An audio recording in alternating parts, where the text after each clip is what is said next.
ар бирибизде эле психология кандай таасир этет адамга деген суроо жаралса керек. Биз бүгүн доктор психолог Өмүрбек Жалиловду конокко чакырдык. Саламатсызбы? Саламатсызбы. Психология деген сөз дегеле биздин Борбор калабызда, республикабызда акыркы жылдары гана актуалдуу болуп десек жаңылышпайт болуш керекпиз. Анткени деген советтер доорунда мындай темалар чанда кездешчү да. Анан дегеле психология деген эмне жашообузга кандай таасир этет деп ошол суроодан баштасак кандай болот? Психология бул душан билими. Адамдын ден соолугундагы өмүрдөгү адамдын душасына сезимине байланыштуу да. Демек жан дүйнөсүгө тиешелүү илим. Жан дүйнөнүн илими. Адамдын жан дүйнөсү оң болгондо тагдыры, ден соолугу баардык нерсе оңолот. Анда жалпы психология жаатына кандай келип калдыңыз? Эмне үчүн дал ушул тармакты тандадыңыз? Эмне түрткү берди дегенде. Мен мурда медицина жана элдик медицина тармагында көп жыл иштедим. Анан элдерди мурда массаж менен, гимнастика менен жана көптөгөн эмелер менен дарылачу элек. Анан келип эле мен бир нерсени түшүндүм. Көрсө адамдын мээсин, бушасын дарыламайынча денени дарылаган пайдасы жок экен. Демек өзөк жан дүйнөбүздө. Өзөк. Анан ошону түшүнүп калгандан кийин психология факультетин бүттүм, Ишенал Арабаевдин. Анан ошол мурда элдерди эме менен дарыласак, азыр эч кандай нерсеси жок эле психология менен дарылап койсо болот. Эч кандай дары-дармексиз. Дары-дармекке эч убакта каршы эмесмин, врачтардын көрсөтмөсү менен. Психология менен дарыласа болот дейсизби? Ошо кандай жолдор менен дарыласа болот? Ошону тууралуу айтсак, кандай көнүгүүлөр барбы же Процесс кандай өтөт негизи эле? Дароо. Процесс бир канча процесстер бар бул жерде. Ошонун ичинен эң негизгиси медитация. Адамдын баягы адамды ой оорутат да. Адам ойго ууланып, ойго чулганып калганда ооруйт. Анан качан адамдан ой кеткенде ден соолук өзү эле келип калат. Кандай оору болбосун, ден соолук организм өзү дарылап иштейт. Анткени бизде ой, акыл биздин башыбызда көбөйүп кеткендиктен ошол биздин процессти токтотуп иштейт. Демек сиздин ыкмаңыз медитация аркылуу. Медитация дегенде негизи эле көптөгөн ойлор келет да. Баягы гамак менен медитация кылып жүргөндөр бар. Анан биз көнгөн баягы отуруп алып, эки колубузду эки жакка ажыратып медитация кылып ошол нерсени түшүнөбүз да. Негизи эле кандай өтөт, кандай медитация кылынат? Медитациянын көптөгөн түрлөрү бар. Анан меники бул туура эмес, бул туура деп айтканга укугум жок биринчиден. Анан биздин өзүбүздүн ойду токтотуу деген медитация бар. Жөн эле кандай десек муну Кудайга тыштап коюу. Биздин колубуздан, аң сезимибизден эч нерсе келбейт. Кудайга адам өзүн тыштаганын билиш керек. Качан адам өзүн Кудайга таштай алганда, уже организмде процесс жүрүп баштайт. Адамда организмде аюу кетип баштайт. Ошондой эле ар тараптуу бул жерде. Ден соолугунда аюу кетип баштайт, тагдыры өзгөрүп баштайт, тагдыры. Урушканда жарашып баштайт. Көпчүлүк учурда таң калыштуусу, мисалы аял кишилер машыкса, үй бүлөсү кошо өзгөрүп баштайт. Анткени могу биздин процесс ушуну жазып атканда өтө чоң процесстер кетет. Адам кыйналат, ич өтөт, денесинен жаман жыттар чыгат, стресске түшөт, депрессияга түшөт, бир сыйра талкаланат.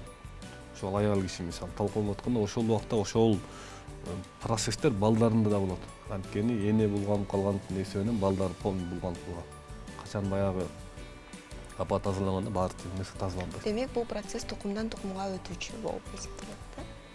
Жок, эми тукумдан эгер аял кишиде жаман энергетика болсо, ошол бүт балдарын өтүп кете берет, тукумдан тукумга өтүп кете берет. Ошол тукумдан тукумга өткөрбөй ошону үзүп таштай турган методика. Ал эми күнүмдүк жашоодо балким теле көрүүчүлөрдүн арасында суроо жаралып аткандар болот чыгар. Таңды кандай баштайбыз? Үй шартында кандай медитация кылабыз? Оюбузду кантип чогултабыз? Ошол тууралуу айтып өтсөңүз. Эми таңды эрте менен эрте турганда эле, ойгонгондо эле мындай кылыш керек. Адамдын башында эмне болсо, Кудай ошол жерде. Бул психологияда да, динде, баардык диндерде айтылат. Сенин оюңда эмне болсо, подсознанияңда эмне болсо, Кудай ошол жерде сени өстүрүшпөйт. Жаман болсо жаман, жакшы болсо жакшы. Ошон үчүн эрте менен турганда эле мындай гүлүп башташ керек. Турганда эле мындай адам өзүнө мындай мол жерде мындай кылып гүлгөндө эле, мына уртта мындай жылмайганда эле мындай. Ал жерде эч кандай эмоциянын деле кереги жок. Жөн эле мындай гүлүп койгондо организм гармондо иштеп баштайт. Ушул нерсени жатларды эрте менен эрте күндө жасай берсек, мындай турганда эле андай Маанайсы жок болсо да күлгөн. Көрүнүш адат болуп болсо калат деле, экен демек. Мааниси жок болсо деле жөн эле минутка гана. Мындай жубайлар, үйдөгүлөр баары эртең менен туруп мына бир эле маалына бири-бирин карап күлүп койсо ошол жерде эле өтө чоң өзгөрүү процесс баштала берет. Бирок муну күндө жасаш керек. Күндө жасап жүрүп, анан ошол нерсе организмде иштеп. Канча убакытта күлүп жүрүшүбүз керек? Ойгонгондо же күн бою Жөндө эле качан өзүңүз мындай байкап калган учурда мындай күлө бериңиз мындай.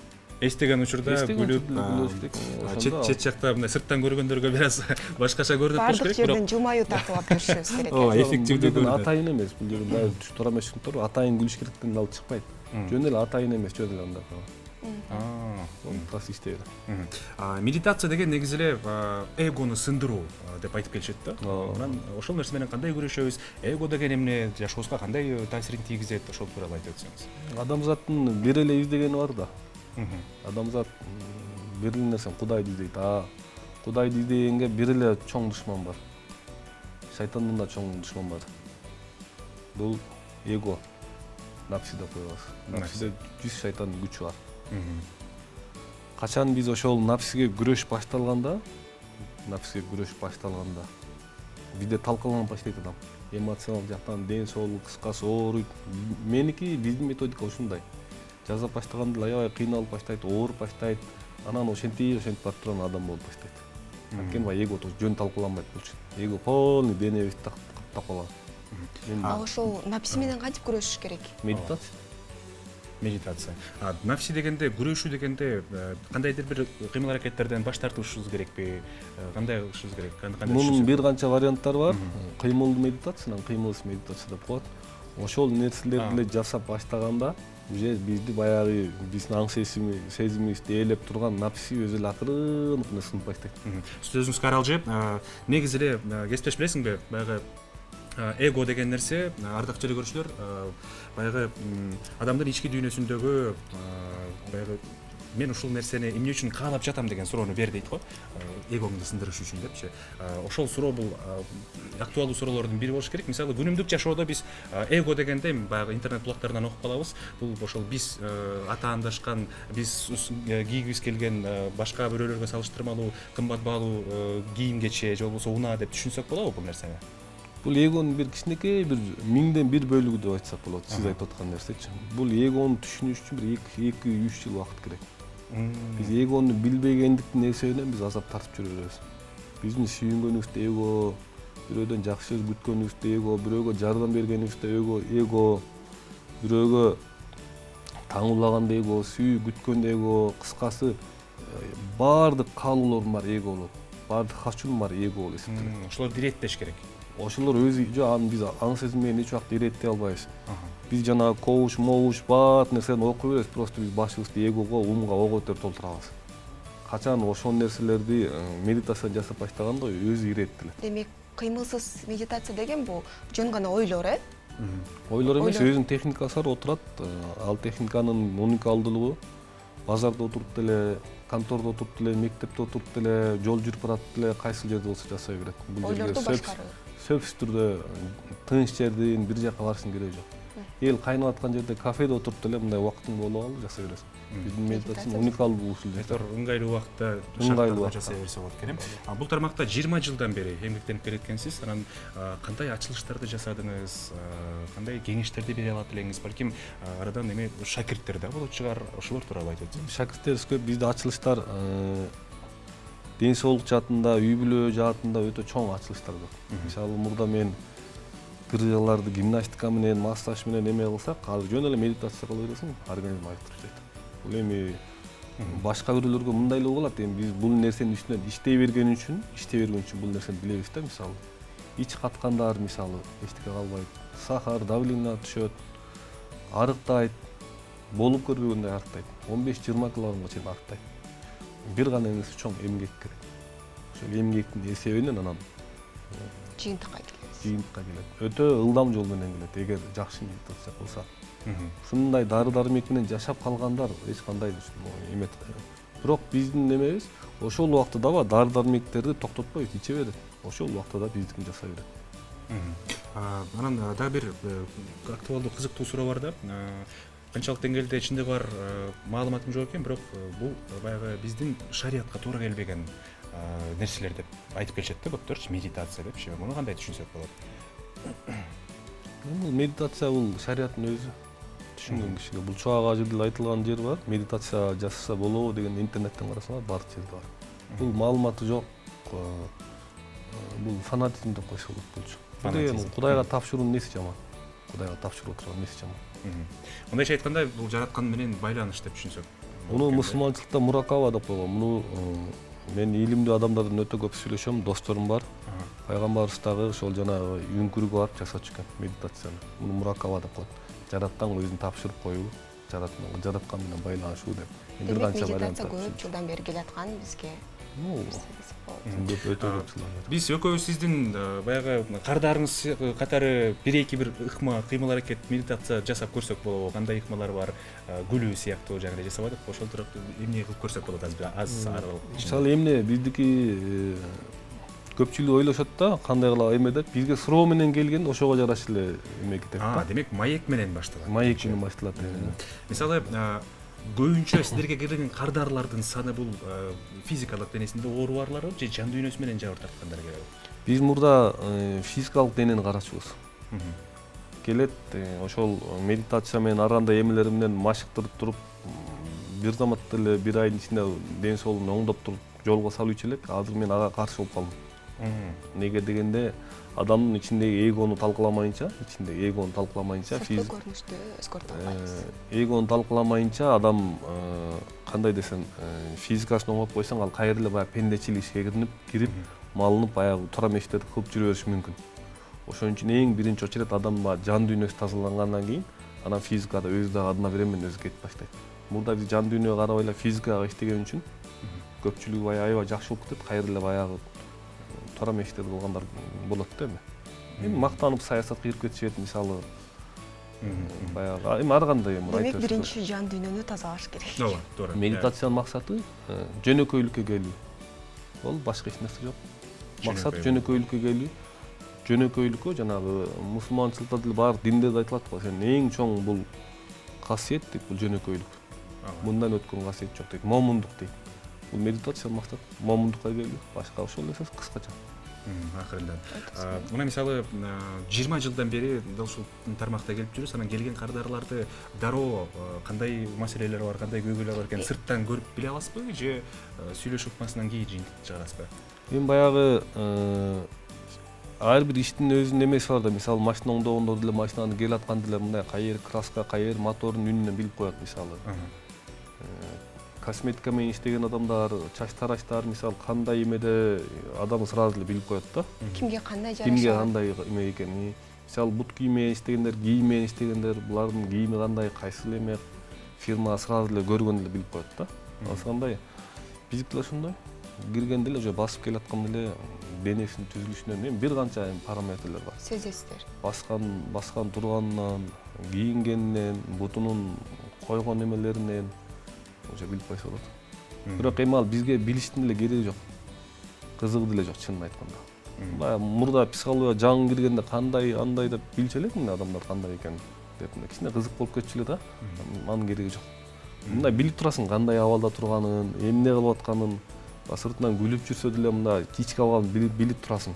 Бирок ага биз баа бербейбиз. Аны жаман деп да айтпайбыз, жакшы деп да айтпайбыз. Бул өзү туура эмес болуп калат эгер мен ага баа берсем. Ар кимдин өзүнө жараша маселеси, көйгөйлөрү бар дегендей. Айтайын дегеним, бизде Кыргызстанда абал кандай? Кайсыл багытта өнүгүшүбүз керек, кайсыл багытта ошол эго менен иштешибиз керек? Эмне көйгөй маселелер бар жан дүйнө тармагында? Жалпы жөнүнөн. Жана азыркы жаштарга кандай кеңеш берет элесиздер? Таңды кандай баштоо керек, эмнеден баштоо керек деген? Жалпы Кыргызга эме кылыш керек. Массовый эле гимнастиканы башташ керек. Эң жакшысы. Анткени азыр кыймыл аракетке биздин аң сезимди окуй берип, бул же ар кайсы китептерди окуй берип биз уландык уже, уланып бүттүк. Ар кимде мораль окуй берип, мораль угуп берип уланып бүттүк. Биз азыр ушундай оорулуу болуп калдык. Интеллектуалдык жактан оорулуу болуп калдык бизчи. Бул өтө жаман оору, чоң оору. Ошон үчүн Сиз айтып атпайсызбы, эстер убагында депчи, эстер убагында интеллектуалдык жактан оор жок болчу, элдин баары иш менен занят болчу. Ошон үчүн психология жок болгон. Эмне үчүн психология өнүккөн мамлекеттерде? Анткени аларды өнүгүп, интеллект өнүгүп кеткенде бул өтө чоң оору. Ошон үчүн Кыргызстанга биздин падышаларыбыз, чоңдарыбыз массовый гимнастикалар киргизсе, мектептерге ошондо кылмыштуулук азаят. Андан кийинки шарттар жаза бериш керек. Ошондо акырындан иреттеп бир чет менен айтып алалы. Теле көрүүчүлөр азыр мисалы бүгүнкү күндү таңда баштап атышат. Ошондо биз жылмаю менен баштап атабыз азыр, э? Эң жакшы жылмаю менен башташ керек. Анан бош убакта эмнелерди күн сайын эмнелерди жасашыбыз керек? Кандай көнүгүүлөр деп коет го, ошолордун айтып баса бериш керек, ысык суу ичиш керек. Адам ысык суу ичип туруп баса бериш керек. Андан тышкары бул жерде жанагы эго жөнүндө сөз болуп атпайбы? Анан кара жумуш эле кыла бериш керек. Могу шаарда жүргөндөр өзгөчө жана кара жумуш эле кыла бериш керек. Жер казыш керек, кыскасы денени иштете бериш керек да. Адам машыгуу жасаш керек экен. Денени иштеткен сайын уже адамдын баягы нафси дейбизби, эго дейт да, ошол да сынып турат. Бир күндө орточо эсеп менен канча шаг басыш керек? 10 километрден өйдө. Орточо эсеп менен. Орточо эсеп. Мүмкүнчүлүгү жоктор, ар кимдин шарты ар кандай болот атпайбы? Кандай гимнастика кылышыбыз керек? Кандай көнүгүүлөр жасашыбыз керек? Же ар ким өзүнүн табитине жараша жасай берсе болот? Мүмкүнчүлүгү жокторго 2 метр жетет адамга, биягы 2 метр, биягы 2 метр. Ошол жерге жана восьмерка деген круг бар, ошону акырын чуркай берсе боло берет жана. 8 бар го? Ооба. Бул уникалдуулугу, эгер 8ди чуркаганда адам эч убакта башы айланбайт, жыгылбайт. Бул өтө уникалдуу көнүгүү. 4 квадрат. Анткени 8де чексиздиктин күчү бар.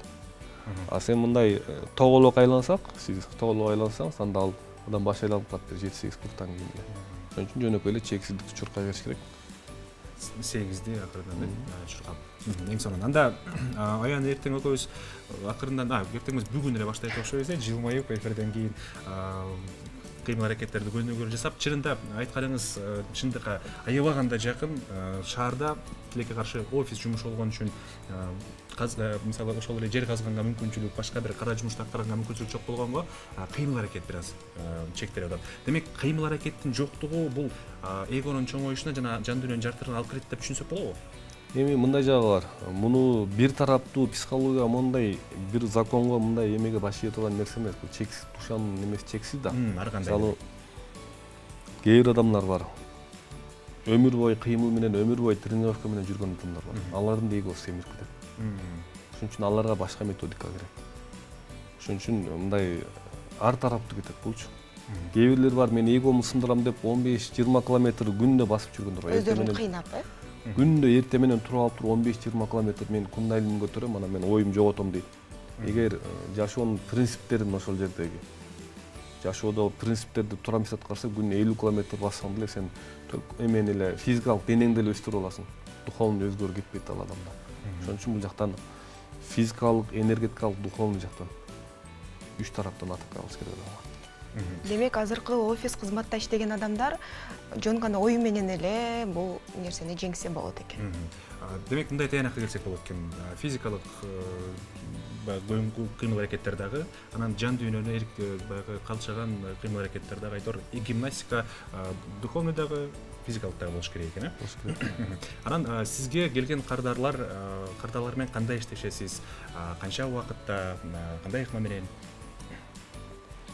Бизге келгенде келет, эми сөз менен адам дарылаш пайдасы жок, мүмкүн эмес.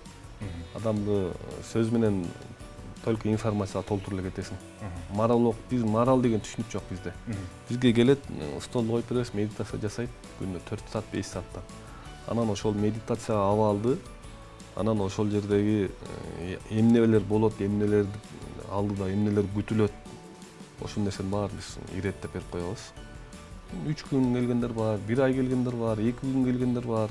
Ар кандай ар ким шартына жараша келе берет. Келгенде ошол 4 саат, 5 саатка медитацияга отурсуп коебуз. Ошол убакта эгосу, нафси талкаланып, аябай кыйналат, азап чегет, анан мындай эркиндикке чыгып ушунчалык жыргап кетишет.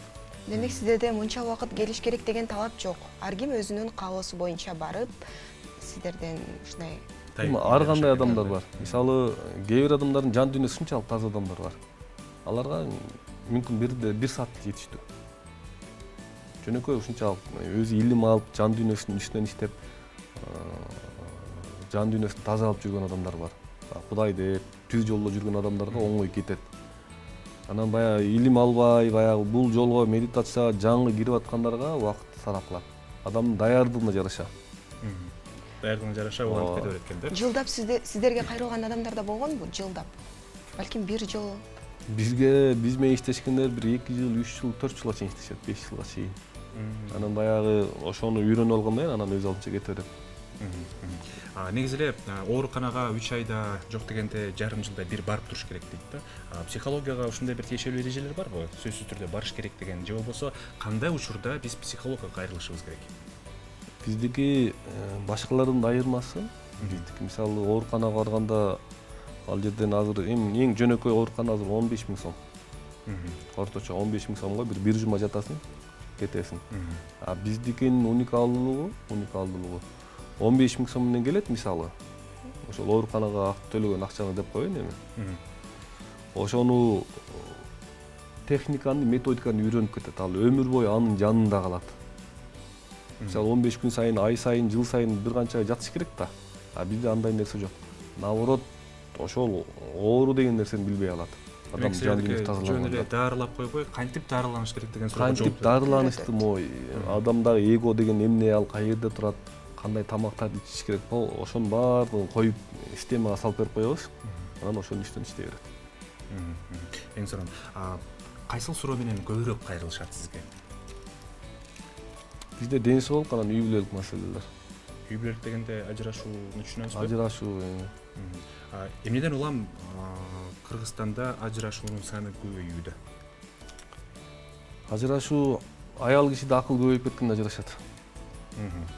Аял кишиге мисалы карап көрсөңүздөр, мен деген баягы аялдардын укугун коргойбуз. Акылдуу болгон кыздардын баары бактысыз болот. Негеден акылдын эсебинен. Адамга акыл кирип кеткенде бактысыз болуп калат. Эркеги деле, аялы деле. Ошон үчүн өзгөчө аял кишилерге акыл аябай көбөйүп кеткенде, акыл, интеллект көбөйүп кеткенде, эго көбөйүп кетет. Бул интеллект деле эго болуп саналат. Могу окуганыбыздын баары эгер практикага айландырып алсак, ошонун баары бизге эго болуп, билерман болуп кетебиз. Ошон үчүн адам билерман болуп кеткенде бактысыз болуп калат. Ошол билермандуулукту практикага айландырып, даанышмандыкка өтүп кетиш керек аял киши. Демек, бул интеллектуалдуу өсүү дагы зыян деп түшүнсөк. Өтө оору. Духовный жактан өспөсө. Ошондо биз кыз кишилерге караганда мырзалар акылдуураак болуш керек болуп атабы же? Негизгиси эми мырзаларды издениш керек, бирок аял киши өзгөрүп баштаса, коом өзгөрүп кетет. Аял бул дүйнөгө бала адам тарбиялаш үчүн келген экен да, миссиясы үчүн. Негизги миссиясы ошол экен да. Ошон үчүн мен муну китептен окуп алып айткан жокмун, биз практиканын эсебинен. Аял киши тазаланды, уже медитация жасап баштаганда уже кетип калган, качып кеткен күйөөлөр өздөрү эле чалып баштайт. Таарынып аткан күйөөлөр өздөрү эле барып, таарынып аткан эмелери өздөрү эле келип баштайт адамдар. Күйөөлөр өздөрү эле жанынан чыкпай калат. Аял киши тазалаганда эркек баягы үй бүлө оң болуп баштайт. Аял киши акыл кирип кеткенде эркек качып баштайт. Мен үчүн аябаганда чоң бир жаңылык болду деп айтсак болот. Албетте бул тема тууралуу сүйлөшсөк бир топ сааттар талап кылат болуш керек. Өтө кызыктуу тема. Ооба. Эми мындай кылалы. Сизге эрки микрофон берели. Теле көрүүчүлөргө өзүңүздүн кеңешиңизден жаш аны кандай иреттейбиз, айтор бүгүнкү сүйлөшкөн теманын алкагында кыскача бир жыйынтык кылып койсоңуз. Эми эң жакшысы адам бул дүйнөдө баардык эле нерсе физикалык, баардык тамак мисалы, ушунун баары убактылуу нерсе да. Биз могу жан дүйнөбүздү психологияда айтылат, ошол жан дүйнөнү өстүрүп калыш керек. Бул динде деле айтылат. Акыретке даярданып калгыла деген сыяктуу эле биздики дин эмес, биз баардык диндер менен иштешебиз. Биздики чисто психология. Жан дүйнөнү өстүрүш керек, медитация кылыш керек, тазаланыш керек, адам өзүнүн үстүнө иштеш керек. Качан адам өзүнүн үстүнөн иштеп, бүт ойлорун жоготкондо адамга баардык нерсе келип баштайт. Алла Таалам, жараткан Алла Таалам бизге күн сайын, минут сайын, секунд сайын, ар бир миг сайын ырыскысын, дөөлөтүн, кутун баардык нерсени берип турат. Бизде ошол эмне үчүн жана бизде интеллект, акыл чоңоюп кеткенде, могул жерде адамдын үстүндө бир ой көбөйүп кетет эле, кара булут деп коет да. Ошол пайда болуп калыптыр, жараткандан келген полный жанагы куттуу берекени тосуп таштайт. биздин ошо эме медитация ошол башта блок кетет. Блок кеткенде жараткан менен болгонмун дейбизби, ошол связь жүрүп баштайт адамда. Связь жүргөндө уже адамда ийгилик, үй бүлөлүк жактан, ден соолук жактан ар тараптуу адам өнүгүп баштайт. Ар тараптуу. Бир эле тараптуу эмес, ар тараптуу өнүгүп.